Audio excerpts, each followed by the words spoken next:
Grace Rocky Save Stars. Or is it Rocky Grace Save Stars? I don't know. It's Grace Rocky Save Stars. Grace Rocky Save Stars. Welcome to the Squadcast Movie Podcast, episode number 34. Woo! 34. And before we even continue on anything else, I just want to say to anyone who's listening and thinking it, yes, I know my mic sounds like shit, and I'm sorry. All I can say is it won't be forever. We love you. I just had to get that out of the way. I had to get that out of the way. We love you, genuinely. Okay, for this episode, lately we've been doing a lot of throwbacks and hearing what stuff we grew up on, all the stuff we've never seen from. Anyway, we haven't done any new movies in a while, so I decided to pick two movies from this year that were incredibly popular. Project Hail Mary and Obsession. Oh, yeah. Oh, yeah. And, yeah, one is all very lighthearted, and the other one is very much not lighthearted. Agreed. Not. Wholeheartedly agreed. Like, with a capital N. Capital Not. N-O-T. Lighthearted. Not to put it mildly. Actually, insanely... what? Not even satanic. It's not lighthearted. It's crazy. It's honestly crazy. It's crazy. Yeah, and we're going to start with Obsession. So, let's get... I don't know. I think about midway through watching this, I thought to myself, I'm a dumbass for recommending this. because... it's a horror movie. Like, for starters, it's not afraid to make you real uncomfortable.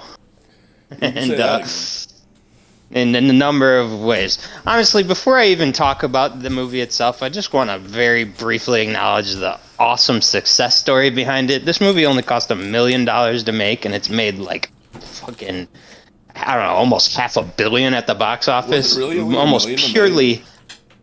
I know it hit $400 million. I don't know what it did after that. But that's insane. That's an incredible milestone for such a cheap independent movie. It's the kind of success story you like to see in Hollywood because, it's been all, people like to say it's been taken over by blockbusters, but there's some validity to that, but there's still these underdogs here and there that do awesome. Agreed. So that's cool. I'm just surprised that so many people are connecting to this movie because it is, I don't know, I feel like if a movie like this was made a few years ago, it would be considered an acquired taste. But I guess just this type of elevated horror is just really popular now. I mean, yeah, it's a really, really good movie. It's also, I think it helps, it's generated a lot of discourse because it's got, some deep themes, and because I guess there's a level of vagueness to its plot elements that leave a lot of room for questions and analysis and stuff like that. Yeah, well, I mean, more than that, it's just like the storyline of it. I mean, for like a solid moment there, I was like, where is this going?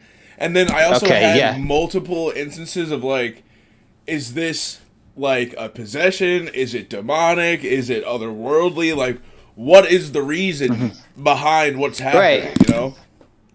Yeah, and it's kind of cool, though, all the different ways conversations have gone about this movie. There's also just been a lot of discourse about the moral dilemma of it all. Like, oh, yeah, I mean, quick synopsis, by the way. This fucking loser who can't talk to girls decides to make a wish that a girl that he likes will fall in love with him, and he doesn't even know that it's going to work. He's like anybody who would do it. He just thinks, I don't know, why not, for good luck or something. And then it does. And it turns out to be a lot more than he bargained for as she starts to go a little crazy in love with him. And that's where the horror unfolds. Agreed. Anything more and I'd be telling the whole plot. I mean, side note, sorry, I'm looking at this right now on Google. The budget for this was $750,000. Yeah. I said $1 million, but I think I meant under $1 million. Yeah, no, that's insane. It's insane. Incredible, right? Especially because this movie looks great. I'm actually curious what you think because you and I are someone who've complained a lot about lighting in modern movies, but the lighting in this movie is very intentional. It It's very is. it's very symbolic, especially some of the creepy moments with her. Yeah, Like no, her I whole would agree. face is And blackened. for a horror, like I guess right, R-rated. I guess Yeah. I consider this like a horror movie, right? Or maybe like horror No, suspense. this is 100. Okay. This is 100% a horror movie. Yeah, Joe. for a horror movie, especially like we've watched a lot of movies on this podcast, right? We're 34 episodes in. I would say in a lot of horror movies that we watch, the lighting in it can be too dark. You know what I mean? Like you Too lose dark, right. some of it. It was perfect throughout the like it was actually perfect, and I don't know how they did it with a budget of 750,000. Maybe they took more time to, I guess, like really set up the scenes and like the lighting for it, but it was so good. Yeah, well, you could ask how did they do it, or you could ask what the hell are these other movie studios spending so much fucking money on when you can make your movie look like that for under $1 million? Right? You know what I mean? Literally, that's a better question to pose. What are you guys doing under $1 million, that they did better? And it looks better than some movies that cost like $50 million. So like, I don't know, maybe you guys just suck. No, literally, I wholeheartedly agree. Like it boils down to a point where it's like these big box fucking office movies and shit like that. Like you guys are just ass at a certain point. It is also a little bit of a comedy. It is a bit of a comedy, but yes. And that's in part because the director's he's a comedy YouTube sketch guy. Actually, his name's Curry Barker, and honestly, if you want an idea of how his humor is in his videos, just think of the scene, and we're going to talk more about this scene, but when he's on the phone with the guy from the One Wish Willow. Yeah. And the guy, there's a part where he's like, "Can I cancel the wish?" And he goes, "You want to file a cancel request?" He goes, "Yeah, we don't really do that." You just made it sound like I could. Right, That's like basically literally. he's like, I just assumed that's what you were gonna say, something like that.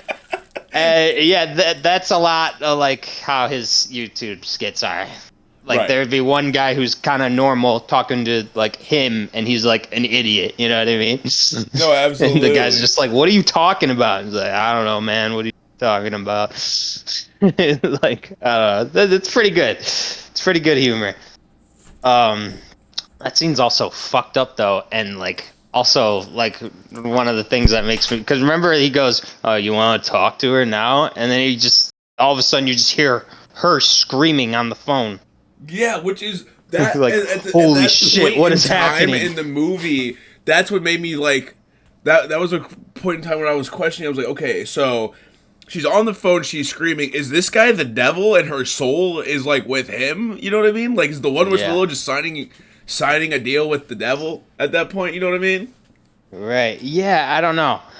And that's like my biggest question. Is it supernatural? Is it demonic? Well, is it and like I don't fucking know. One thing that is cool about the vagueness of this movie is that it really could be anything. It really could just be that it just works how it's intended. Like, I understand the whole where the hell is she screaming on the phone like that? But that could literally, I don't know. You know what it actually reminded me a little bit of?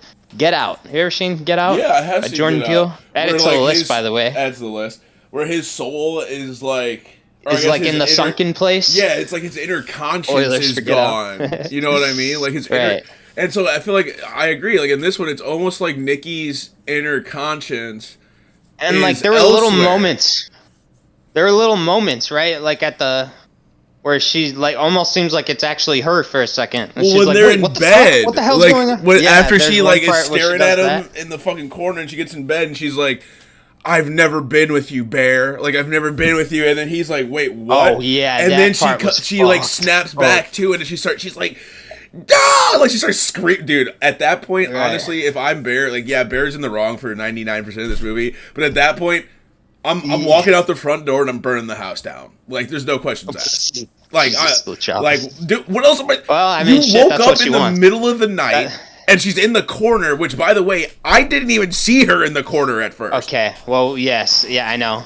All right, well, Latrell, we keep talking about this, and we have to talk about the moral dilemma of this whole thing, because this movie is really a deconstruction of a couple things. Well, yeah, One, Bear's a piece of the shit. silent, nice guy archetype, and just the idea that just because that guy doesn't talk so much doesn't mean he can't be a piece of shit. Yeah, he gives me You know, very big just because Dahmer he's keeping vibes. to himself a little bit doesn't always mean.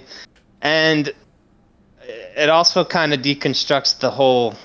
Well, this movie is essentially a horror twist on the love potion, right? Yeah. And Yeah. this kind of deconstructs that plot point as what it kind of is, which is a permanent roofie, essentially. I mean, yeah, like, for the most part, like, she is under his spell. Yeah, under his spell, literally. It's literally a classic, like... And, you know, you bring up that part. You bring up that part.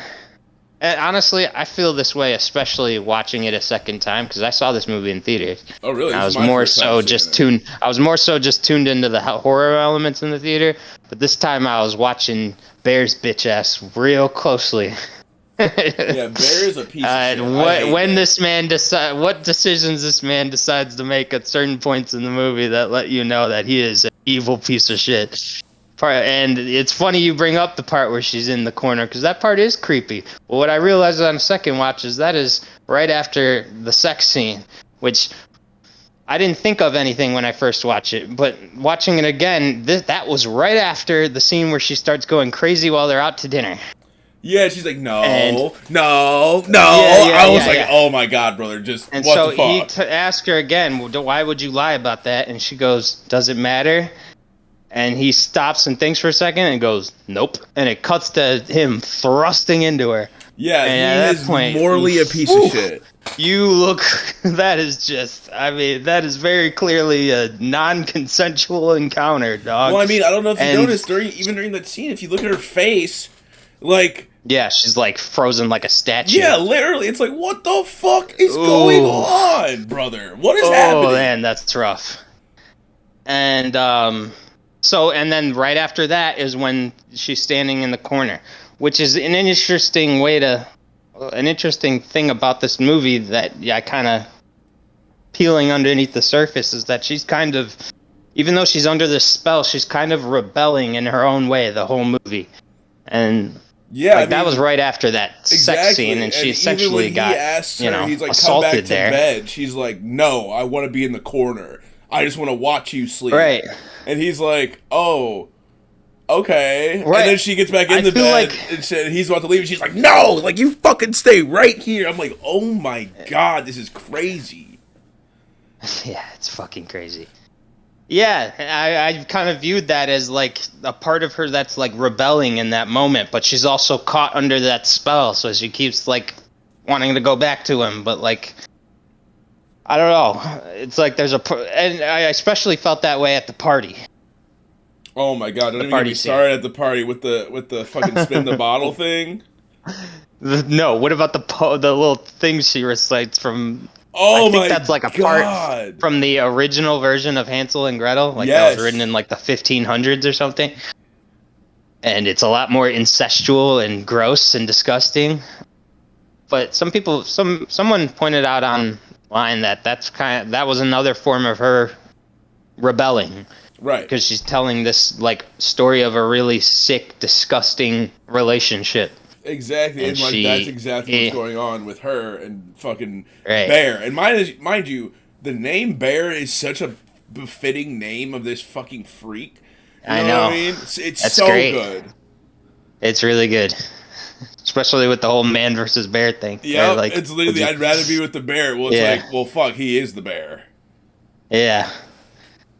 Yeah, so, no, there's a lot of moments when Bear shows his ass. And I understand your perspective after she tells him to kill her when she's sleeping like that. But it is so fucked up that he just, like, in that moment, first of all, the first thing he goes is, what's so bad about being with me? Like, which is a crazy thought to have in that moment. Right, it's like, brother, she's under your spell. What the fuck are you talking about? Everything is bad about being with you, you fucking psycho. Well, and it's really, I love that the movie goes to, like, a great length to get you to understand that this man knows exactly what the fuck he's doing in this moment. And I don't know. And in some ways, it's a little weird because he's clearly terrified of her. But like he just keeps like not only is it like morally depraved of him to keep not doing anything about it, but it's also just a little weird to me. Like I don't know. I think at first, I don't know if I feel this way anymore, but I think at first I thought it was somewhat of a character inconsistency because like how afraid of her are you really? Because like in some of the earlier moments, it almost already feels like he's like literally fearing for his life. Right. But then as the movie continues, it's like, no, he's just, like, he's in it for himself. Yeah. No, again, I don't know if I feel this way anymore after a second watch, because I don't know if he's more, like, you could argue he's a little just more, like, weirded out than, like, fearing for his life until they get to the point where she's obviously a direct threat. Insane murderer. Like it becomes obvious. Bashes Sarah's face into into a brick.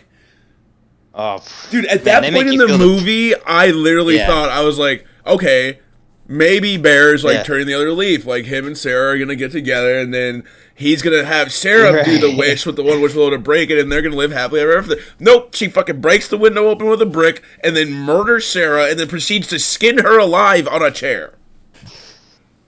Shit is crazy. That was so fucked.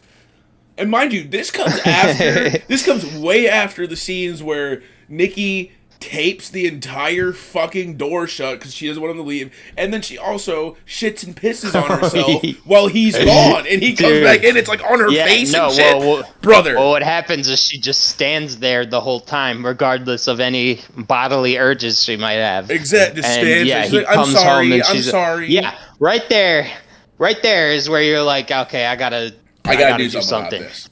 You gotta go get another one wish. You gotta burn the house down. You gotta do something. Because I mean, in theory, right? If he just leaves, right, and just goes, she's just gonna stay there forever. So like, yeah, it's still morally wrong, but at least you're out of the situation. And at that point, it's like it's still kind of a toss up. At least on your first time watch, it's still kind of a toss up. It's like, are you actually scared? And like, yeah, you're still a piece of shit, but like, are you going to remove yourself from the situation, or are you just going to keep dealing with it because you're with, the quintessential, like, oh, I'm with the hot girl, like, I'm with the girl that I wanted, and I'm, like, I'm happy, blah, blah, blah. No, well, Brother, that's what it is. What the fuck?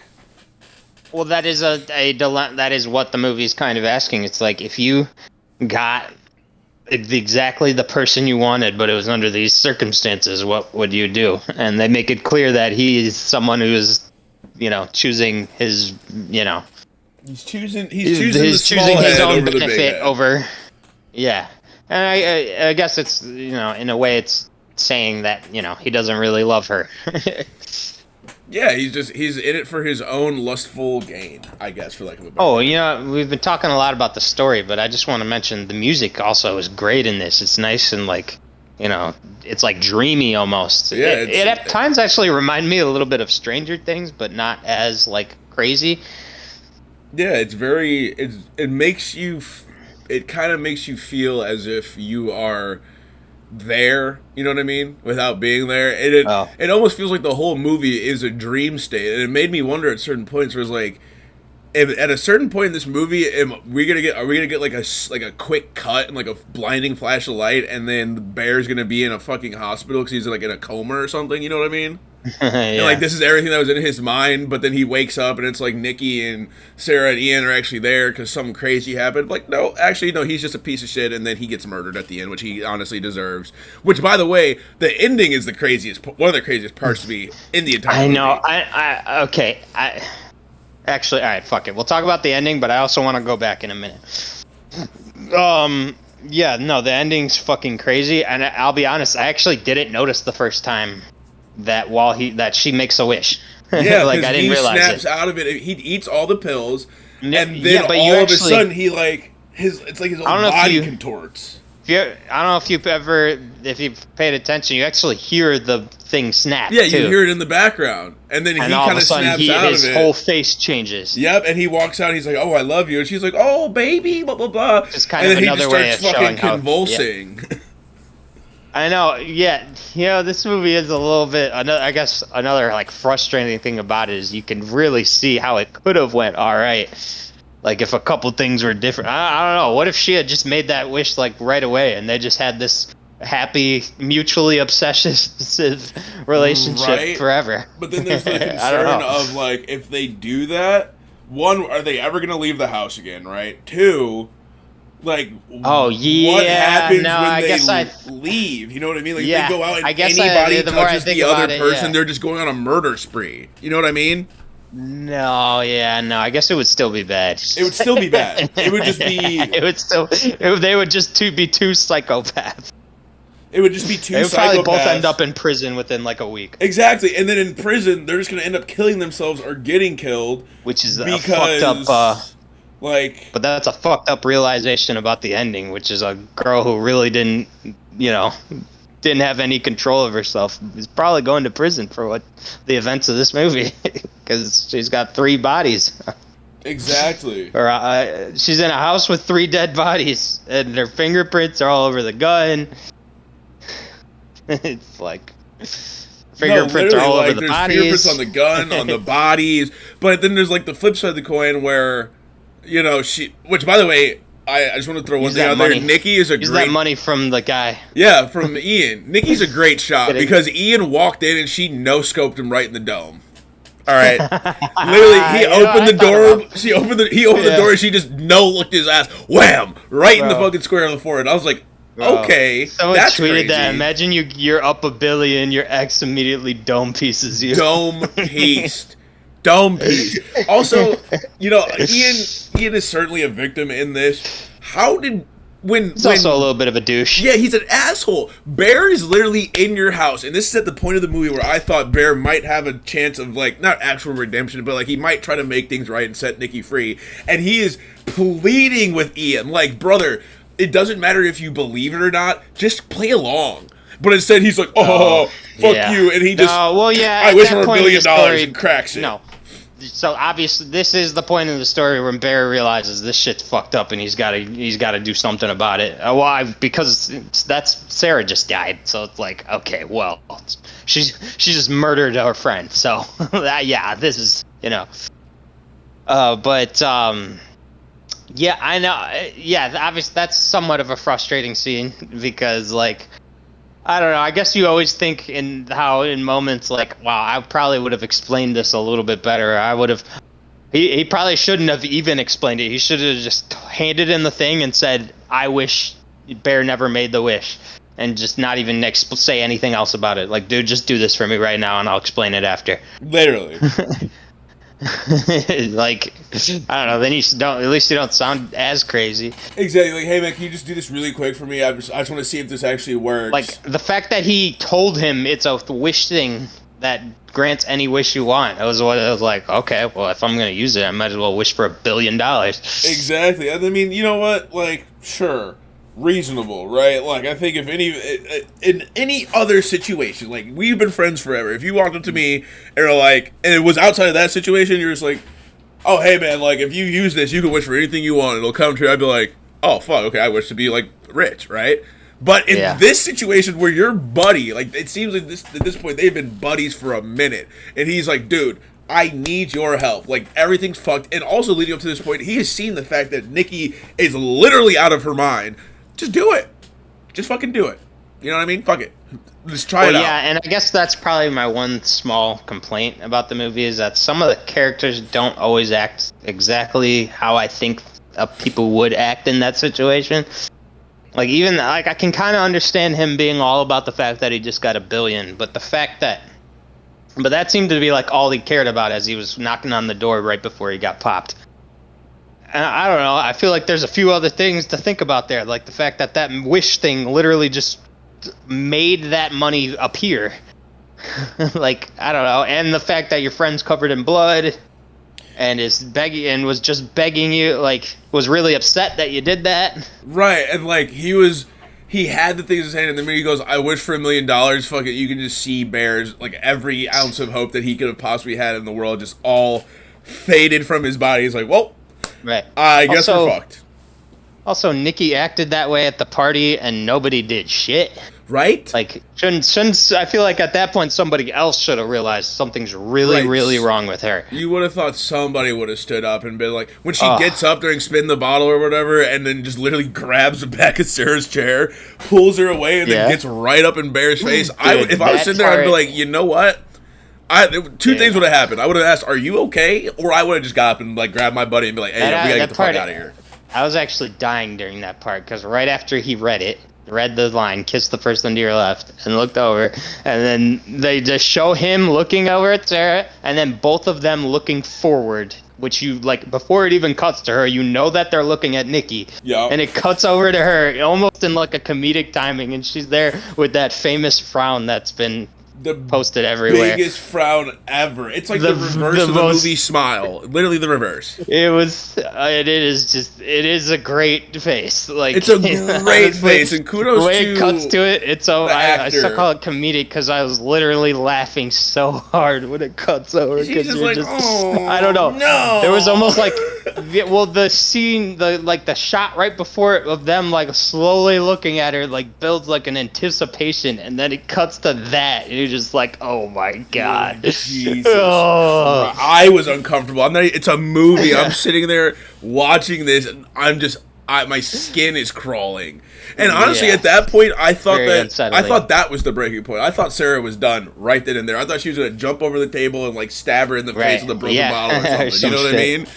But like it didn't happen. And I was like, okay, maybe Sarah lives. And then all of a sudden we get to the brick scene, and it's like, okay, well, and also like. After the first 5 times you thought she'd be done, no, she just kept going. And then walks around the car to a obviously traumatized Bear and opens the door. Why didn't you lock the door, brother?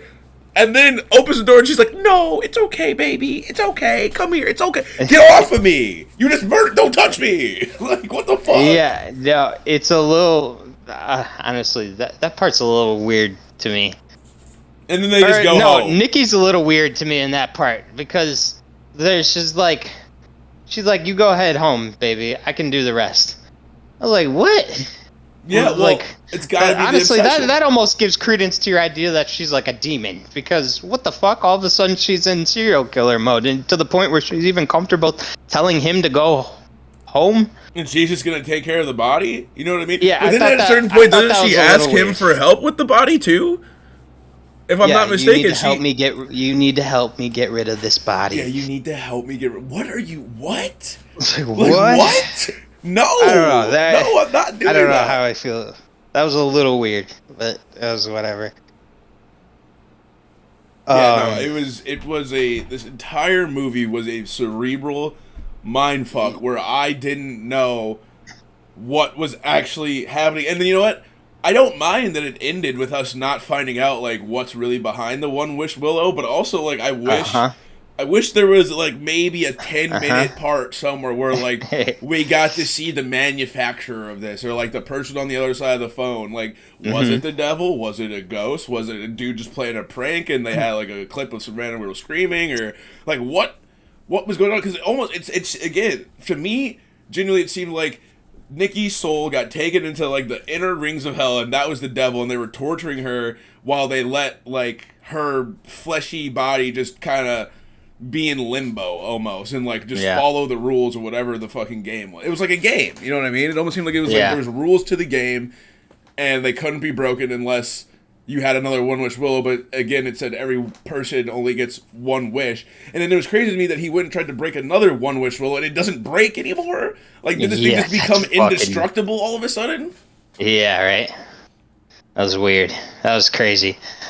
Before we go to our ratings, there's one more scene I want to talk about, and we're gonna go all the way back to the beginning, right before he makes the wish. Yeah. And he has the chance to tell her that he likes her, and he doesn't. And I gotta say, as someone who grew up, needing a lot to build a lot of confidence to talk to a girl I liked, man, that's frustrating scene. Oh, dude, I was so frustrated. A little bit. I was pissed. Especially because, man, I've been through as a guy, being the pursuer can be a little tough. I can understand that. I relate to that very much. It's, girls can be a little scary to talk to in that setting, especially growing up. Right, but he's also like an adult, so like grow a pair of balls. That being said, I could think of a couple moments where I was trying to tell a girl I liked her, where if she threw a hook out like Nikki does, saying, "If you like me, you should tell me right now." You just say yes. Man, just say yes, brother. You just got thrown. The biggest bone. The biggest bone. Right, you just got thrown. Now, this scene is a little interesting because it is actually meant to be vague, or like up in the air, like a 50-50 whether or not she already liked him. And the director did this on purpose. He actually filmed 2 scenes of her talking with different lines of dialogue.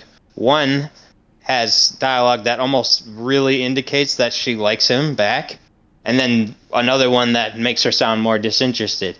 And they edited it so that they took they took lines from each cut and like composed a scene out of it, so that the whole, like for the point of vagueness. So that there's lines she says where you think, oh, she might like him back, and then there's other lines where you're like, yeah, like, I don't know. But then also later in the movie, it comes out that 1, she was hooking up with Ian the whole time, and 2, she had a conversation with Sarah saying that, like, no, I just see him as, like, a brother or some shit like that. Yeah, right. Those are things that would kind of make you pull back a little bit, like, I don't know about that. But, and it's honestly really well done, because even, like, her reaction, you don't know exactly if she's, like... Well, you could tell she's annoyed, because, like, she has really hinted at the fact she likes him up to that... He likes her up to that point, and she just, like, wants to get it out. Right, just give me the clarity, regardless of what happens afterwards. Right, give me the clarity. And that's why she kind of throws that hook out to him. But you could interpret it one or two ways. Like, she is upset that because she was hoping he'd tell her she liked him, or that he liked her because she liked him. Or you could just think she's thinking to herself, man, this guy's a fucking pussy. Right. It's literally one of the two things. It's like, dude, you had literally all the room in the world. And she gave him time. But then right after she goes inside, he breaks the fucking one-witch will and she comes back out. Brother, that was at that point, it was already so weird to me because I didn't really understand exactly what was happening. And she starts like crying and then gets out and gets back in. And then she's like, I'm going to go inside and then I'm going to come back. I was like, dude, I would have just left the first time she got out of the car. There's a part, like, she puts her head on the front of the dash and is like muttering her words, but her voice sounds perfect, almost like they ADR'd it. Yeah. And I think in other movies I would think, oh, that's a mistake. But I feel like it was intentional. Like, I don't know. It almost feels intentional here. Like, things are meant to feel off here. The whole movie feels off, right? The entire movie feels slightly off no matter what. Even when they go, like, after that very first initial scene when they're back in the record store or whatever, like the, I can't remember what's like the music store or whatever. And he's talking to Ian about, like, the night before. And, like, the entire time, every time they pan to Ian, you can just see the blur of her face staring at them.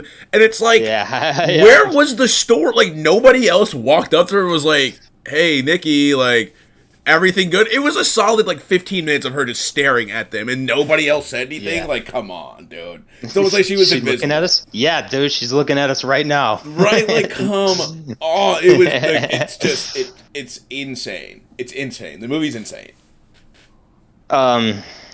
It's also great. It's also great. I love it. I mean, I loved it. I genuinely loved it. It's just I mean, we have so much to talk about it because it's a movie that's so good that it gives you so much to talk about. Literally. And so it's a movie that was very successful and deserved its success. Agreed.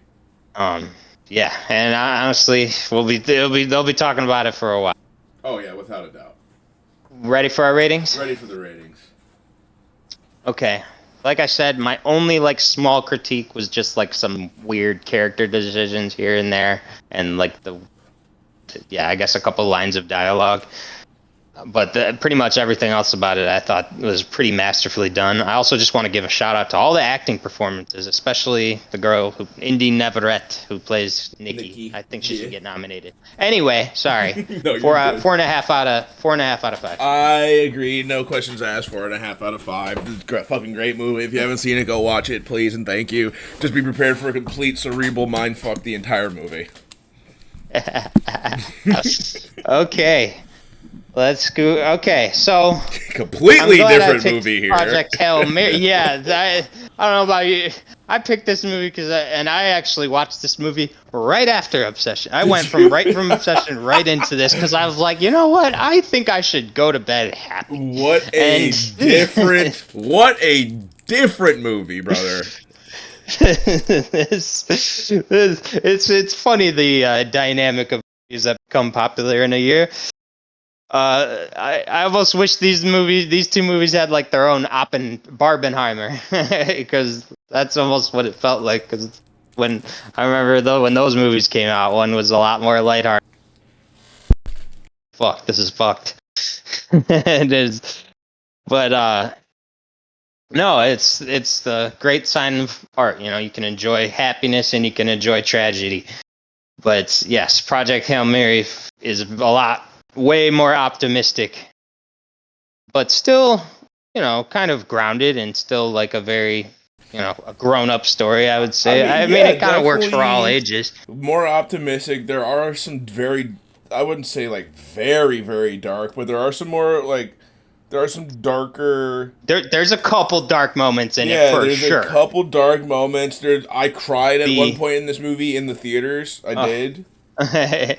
And also just the like there's kind of a dark cloud hanging over the main character, so but it just you know, without I guess quick synopsis is that this is a sci-fi movie, a space adventure movie starring Ryan Gosling, and it is about a school teacher who wakes up on a mission to space, and he kind of slowly learns. He was in like a induced coma, and he's slowly learning kind of why he's there, what he's doing there. And as you learn it through events, you realize was sent there because of the sun being eaten by some kind of, I don't know, species. Yeah, it's like a species I'm trying to describe this plot without making the movie sound stupid because it's not. It's not a stupid movie. The IMDb, like 2 sentences: a science teacher wakes up alone on a spaceship. As his memory returns, he uncovers a mission to stop a mysterious substance killing Earth's sun, and realizes that an unexpected friendship may be the key. Okay. Yes. That's good enough. Yeah. I'm glad. Wow, I should just look at the IMDb summary. This is actually the first time I ever looked at that for this podcast. I know. I'm always usually just going right off the dome when I go with the synopsis. Like, we got IMDb. Fuck. Yeah, I'm an idiot. We're doing that for now. Yeah, we'll just read that part of it. Perfect claim. But dude, although I like to think there's something impressive about the fact that I've been going through synopsises off the dome. I mean, same. Anytime you put me on the spot, I'm like, oh fuck! Like, hold on a second. Let me think about this for 2 seconds. I don't know what the fuck I'm saying here. Yeah. Well, we could talk about this isn't as deep of an analysis as Obsession, but there's still so much to talk about with this movie.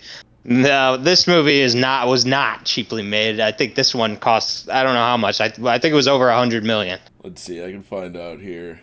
And obviously not like, maybe there's a couple things they maybe could have done things. $248 million. Wait, how much? Had a gross production budget of $248 million, which was reduced to a net cost of $200 million after factoring in tax credits. Wow. Okay. And they grossed over $700 million worldwide. Yeah, that's pretty good. They about doubled what they spent. Yeah. Not bad. But no, honestly, now you could maybe argue that it could have done some things cheaply the way that Obsession did, but obviously there's a lot in there that looked like it was very expensive, and the movie looks great. It does look great. I have absolutely. Yes, it does feel like Interstellar. It feels like Interstellar. Times. it's got the same Not length, just damn near. Like, oh, this not was a 3-hour movie. well, I'd say.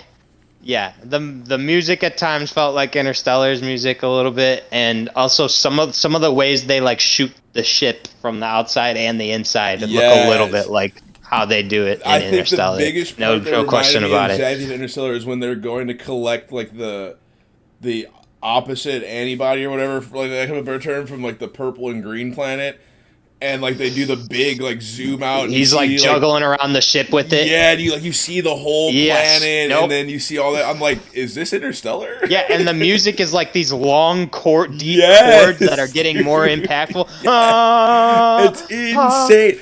I'm not gonna lie. I thought he was gonna die. I thought he was actually dead in that moment of the movie. I got sad about it. Honestly, I'm gonna say something a little controversial. I like this movie better than Interstellar.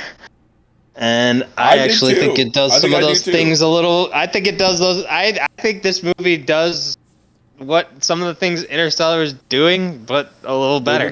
Yeah. No, I don't think you're wrong in saying that. I would honestly agree that some of the, like, first and foremost, the story is completely different, or maybe not completely. Actually, no, it's not completely different. It's got a lot of very similar elements.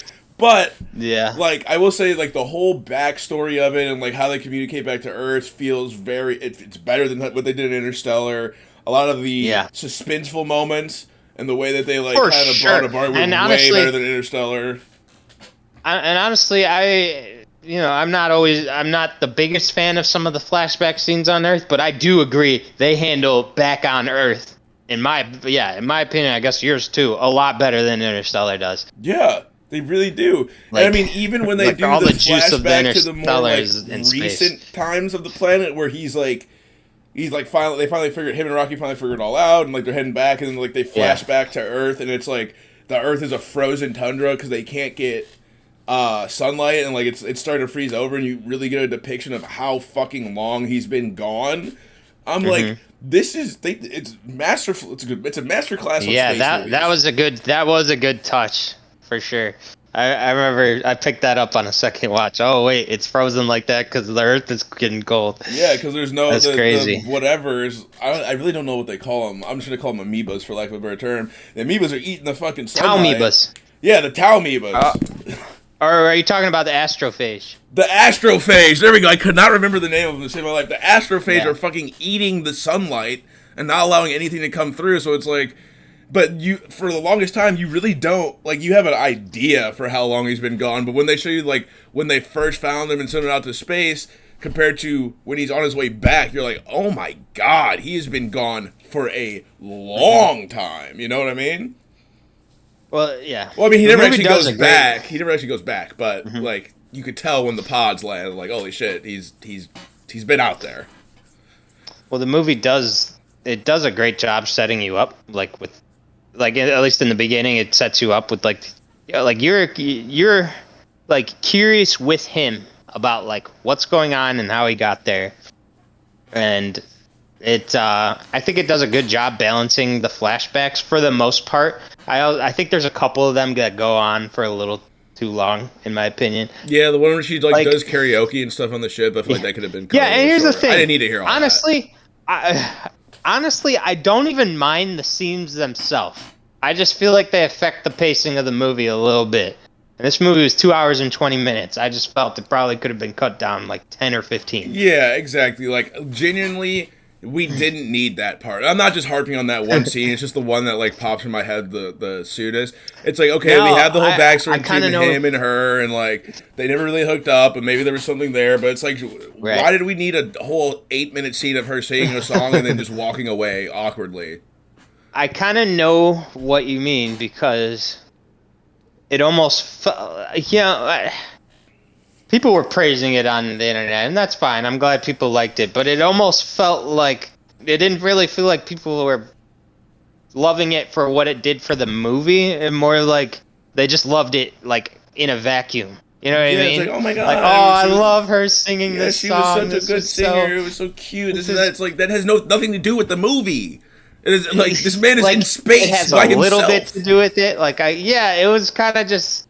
I don't know. It was a cool little moment for her character, but like, I don't know. I didn't really need that. I don't know. It didn't I guess I didn't need like. You know what would have made it better is if he sang the song. Like if that song was playing in the spaceship and it like reminded him of home and like the purpose of his mission. They just showed a flashback of her singing on a fucking ship, and it did nothing. Yeah. Yeah, honestly, that probably would have made it a little better if they like cut to him listening to it on the ship. Yeah, or like him and Rocky like singing together or something. You know what I mean? But it did absolutely nothing. I don't know if Rocky. Well, I mean, they do sing. Their entire language is just singing notes. Yeah. You know what I mean? So like it would have had to been like translated or whatever. It's like but it was like they were setting up a scene for the moment, not as much. Yeah, not as much for the movie. And I get that. You know, like I'm not hating on it by any means. For those listening, like.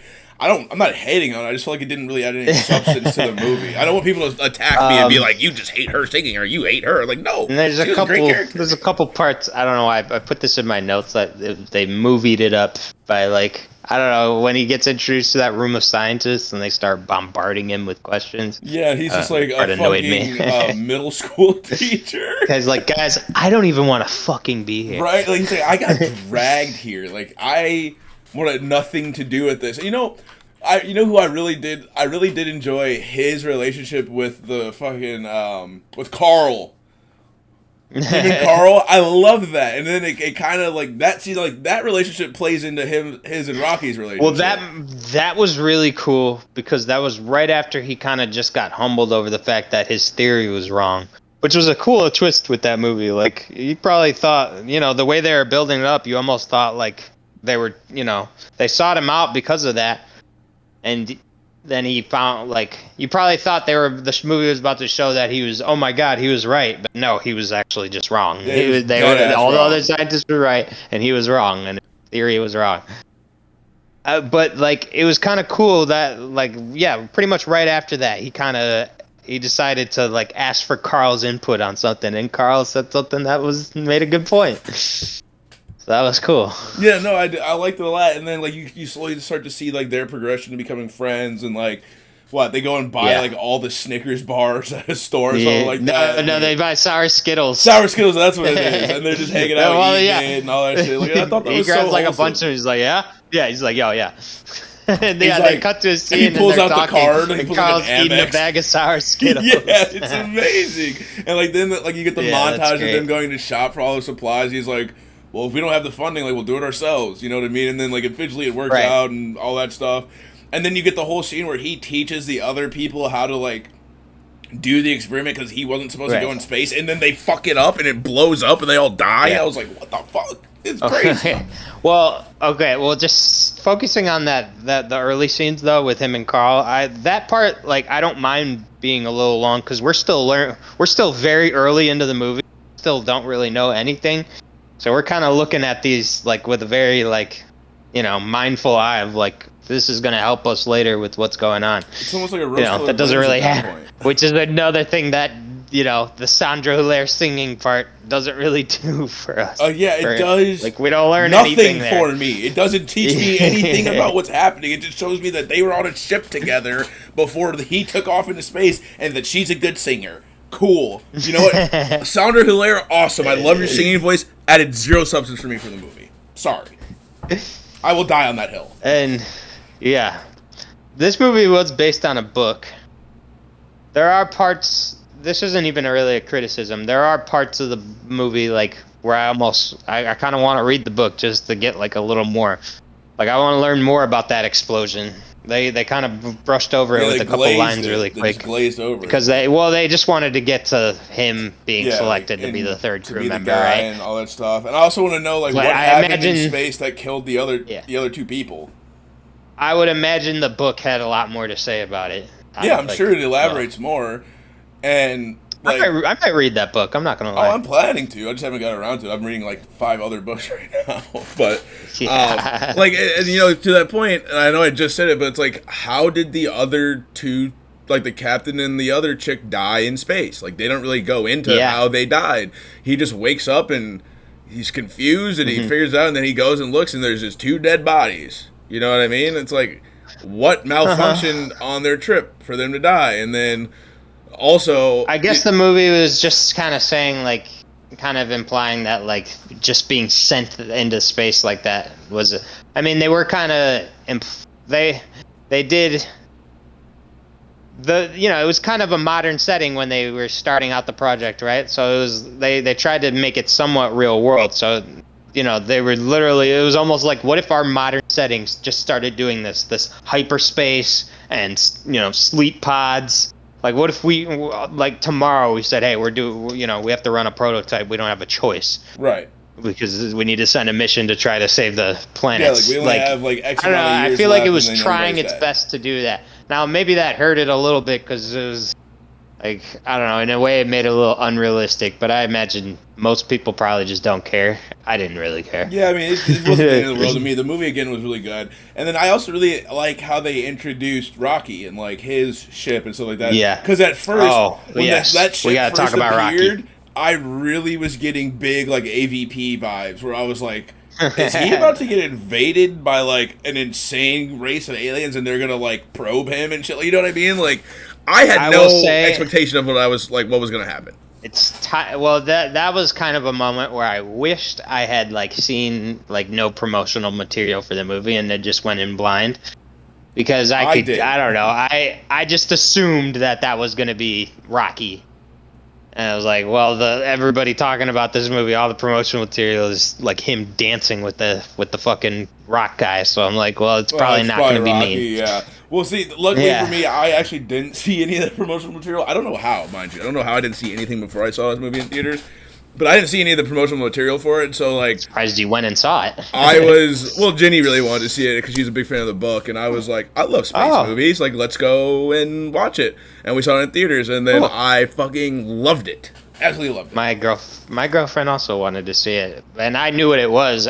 I was like, I don't know, I wasn't dying to see it, but I was like, yeah, I'll go see that. I mean, it looks like a fun theater experience, and it was. It was a very fun theater experience, especially when they switched to the Petrova infrared.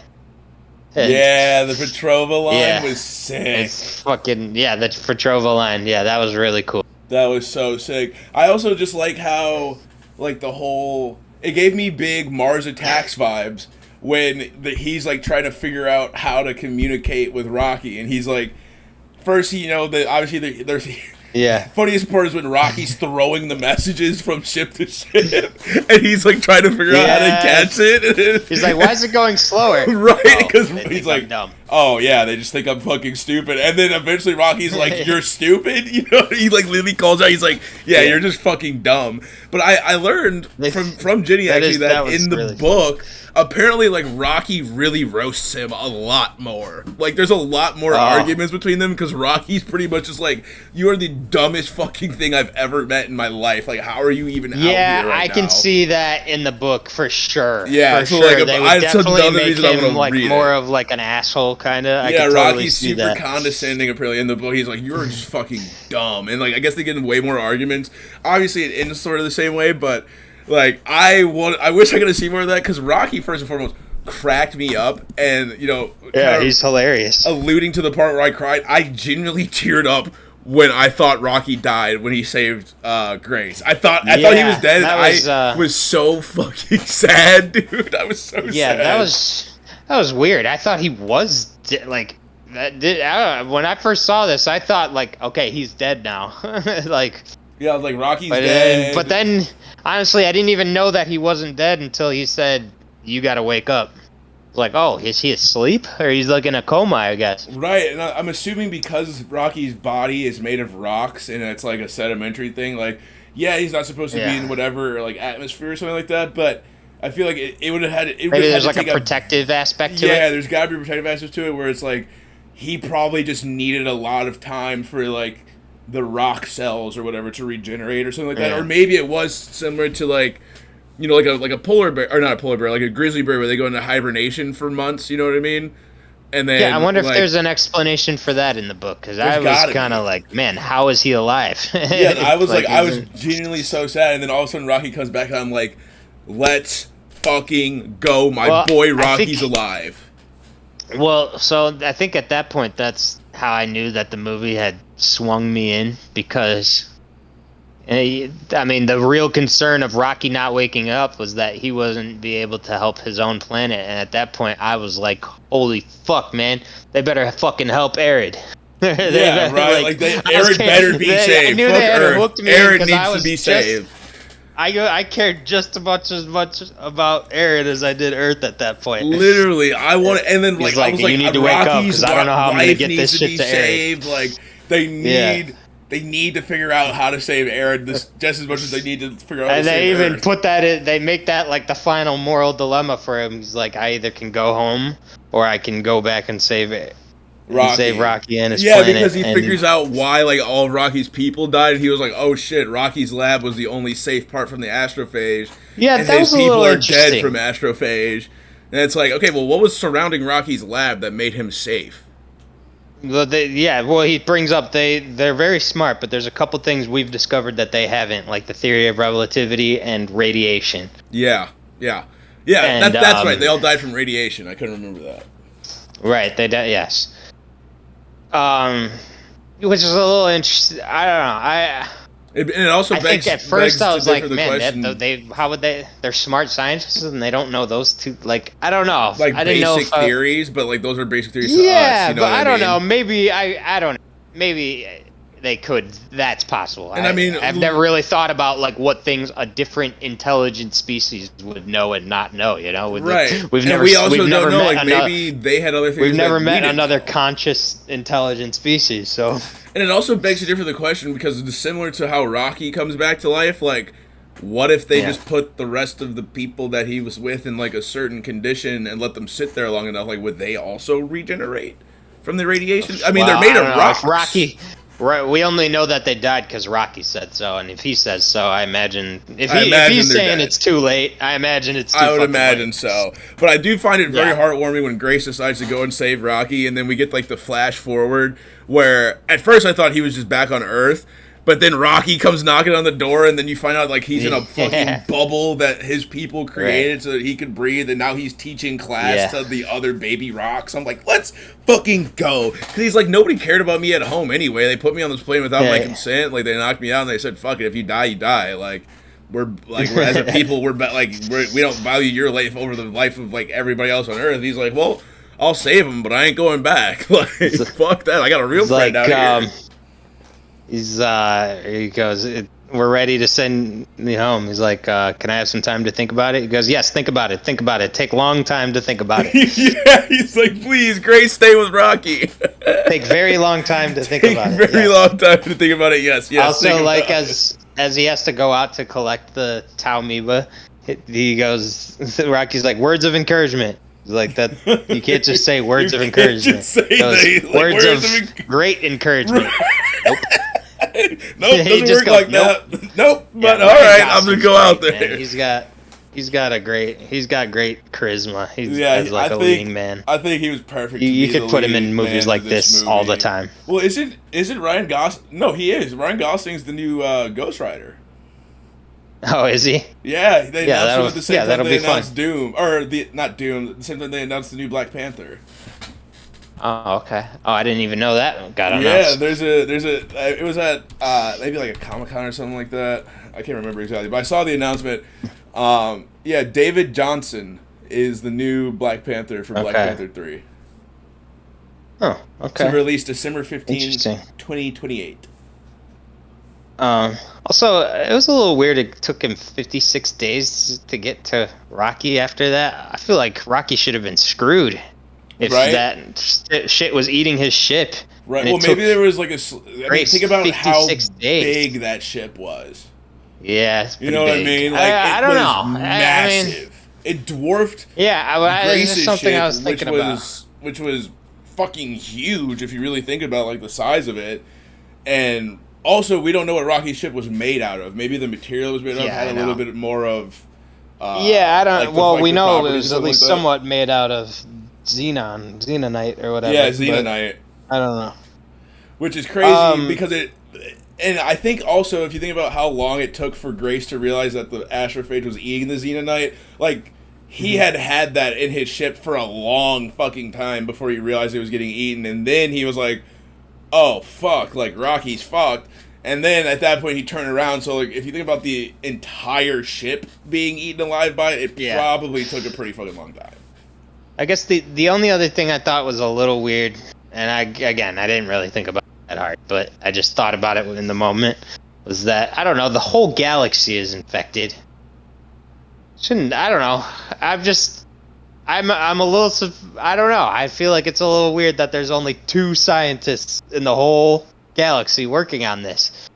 Right. Like, well, I mean, maybe there were more coming from other directions and they just didn't ever make contact. It's possible. That's possible. I don't know. I just thought that was a little interesting. Well, yeah, but wouldn't more of them have showed up at that planet? I don't know. Yeah, but we also don't know how big that fucking planet was. You know what I mean? Or maybe they didn't show up at that exact planet because the Petrova line solar system. Yeah, like the Petrova line was so big, if you think about it, where like it could have spanned outside of that planet itself, and there could have been other bodies where like they saw the green part of the Petrova line in different areas, and so like the other, you know, races of scientists or whatever could have seen like, oh shit, like we're in this galaxy, you know, X million light years away from this galaxy, but the Petrova line's green here. Like let's just go and, you know, fish it out from this. Or maybe they all died trying to get there and got lost.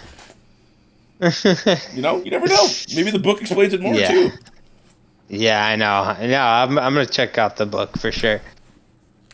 Yeah, and also, I know we already talked a little bit on Rocky almost dying and not actually dying, but I fucking love the moment where he essentially saves Grace. And I don't know, I guess it's not. I don't want to complain about it too much because all I was gonna say is I don't know. There's parts where it's so shaky and flickering. I don't exactly know what's going on, but that's sort of also the point. It's like chaos. It's just chaos, and like Rocky's just kind of Rocky breaks out of his bubble, and he's just like, "All right, fuck it, I'm gonna save my best friend who's out here right now." Yeah. Thank God he was able to last that long, Rocky. Yeah, for real. Otherwise, he did a lot. He did a lot. Rocky did a lot outside of his little bubble. I also love how advanced of a species Rocky is, but he couldn't make a perfect circle to be inside of. He was walking around in a big ass hexagon. They mentioned. Yeah, well, they mentioned something about how he can only like see and like understand in like lines and like in like wavelengths or something. I'm pretty sure he saw in, like sound and like the sound. So like they even kind of like imply that like when he first sees Grace, he looks kind of like weird to him almost. Right. But Rocky can also like it's something he's never really understoed. You know what I mean? Like, and he can hear, he can hear from a long way away. That part's so funny. When he's on the phone, he's like, "I can hear you." He's like, "No way you can hear this." Yes, I can. You said, "No way you can hear this." I also really, and again, I'm not complaining about it, but I wish they showed more of like how Grace figured out to program the computer to understand Rocky and then turn those like sounds that he was making into words. You know what I mean? It would have probably, I think it probably would have affected the pacing a little bit. If they absolutely took too long on that. That would have been like an hour by itself. But no, I know what you mean. Like, I almost would be entertained by just like almost like a whole half movie of those two doing that. Yeah, like just them just sitting down across from each other and him just basically making a dictionary. Also, for when Rocky. He's choosing the voices for it, and one of them is like a sexy porn voice. Oh my god, I forgot about the. What's a school teacher doing in space?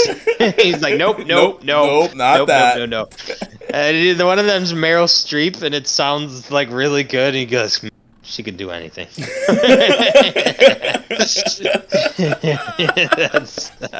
I love it. It's pretty funny. Man, it's a very funny movie. It is. It's got a lot of really, really good movies. Rocky is fucking hilarious. Rocky is so funny. Just everything. Fist my bump. Fist my bump. Like, nope, we're not That's doing not right. that. It just becomes a thing later on.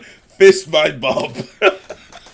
Or when he goes to sleep and Rocky's like, "I'm gonna sleep right here," and he's right on top of him. He's just looking up at the bottom of this rock, and he's like, "No, this isn't for me." Yeah, I'm right now. I'm seeing all angles of you. Right now, I'm looking at the underneath of you. It's so funny. Nah. And the one more thing is when he sent the probes back and he's talking to them with Rocky, and Rocky introduces himself. He goes, I am Rocky from Arid. I am not from movie. And they all just laugh. Oh my god, funny. I am not from movie. God, this movie was so good. It's such a good movie. I would watch it 100 times more. Yeah, no, it's very rewatchable. And I've been recommending it to people too. So as you should. But ready for our ratings? Ready for the rating. Okay, so I was initially going to give this a 4 out of 5. But this is one of those podcast interviews. Who are we interviewing? Rocky. Podcasts. Yeah, we're interviewing Rocky. This is one of our podcasts where I honestly, just the discussion of it made me appreciate it more. So I'm going to give it a 4.5. I'm going to give this one a 5 to round up to a 4.75. I fucking love this movie. Fucking love this movie. Oh my god, it was so good. No, it was really good. Definitely one of the bright spots of the year. And also... I know people talk a lot about hopecore. I hate that term. Not every great masterpiece movie has to be a fucking tragedy. Like, cinephiles need to lighten the fuck up a little bit. Because, this was a really good, fun, happy movie. Yes. And we even paired it up with a really dark, fucked up movie. Yeah, an insanely fucked up to show the scope, Just to show the scope. It could be fucked up and dark. It could also be lighthearted and fun, and it could be great. And I love this. I love that these are two movies that were popular at the same time, and they exist in a time where we could put them on a podcast for for new movies, and they're just this was a great episode. A great episode. Loved every second of it. Yeah. Thank you again for doing another episode with me, LaChaw. Of course, brother. I love this. Woo! What the fuck? I did not click all those. Yeah! All right. Okay. And thank you to all who listened. This was a very fun episode, and we'll see you next time. Peace. Peace.